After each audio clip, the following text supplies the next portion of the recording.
দেখুন, আবার বলা হচ্ছে মার্কেট কোথায় হবে তারা ঠিক করে দেবে। কি করে ঠিক করবে? ঠিক আছে, স্লটারের জন্য কি করে জানবে যদি কেউ দুধ দোয়াবে বলে গরু নিয়ে যায় কেনে? আমি কি বলতে পারি তুমি দুধ দোয়ানোর গায়ে কিনবে না? ছাগলের দুধ খায় বাচ্চারা, অনেক সময় অনেক অসুস্থ লোকেরা, ছাগলের দুধ কেনা যাবে না। কখন বলে দেবে মুরগির ডিম খাওয়া যাবে না? আমি তো এখনো মনে করি, আমি ভেজিটেবল খুব ভালোবাসি এবং আমি একদম পক্ষে।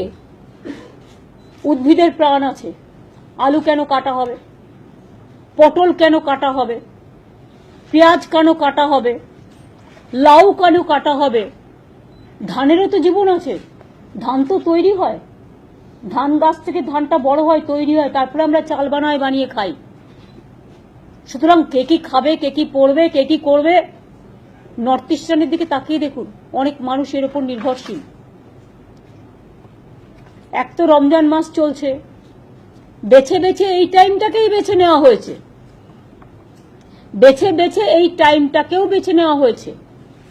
শুনুন, আমি এখনো বলি আমি পাঁঠার মাংস পর্যন্ত খাই না, কিন্তু এটা আমার নিজস্ব ব্যাপার, আমি কি খাবো, আমি কি পরবো।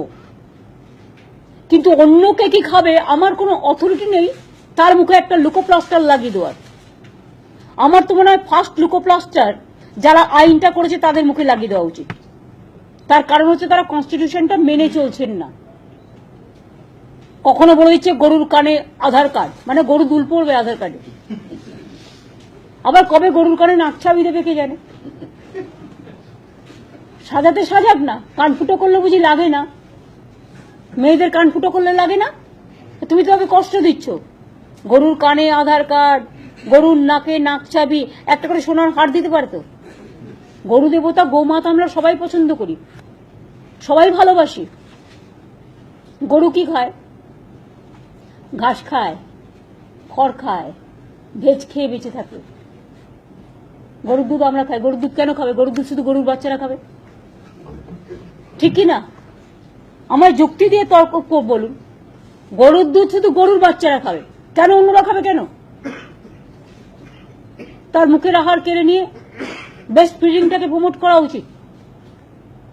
সুতরাং বলতে গেলে অনেক কথা এসে যায়।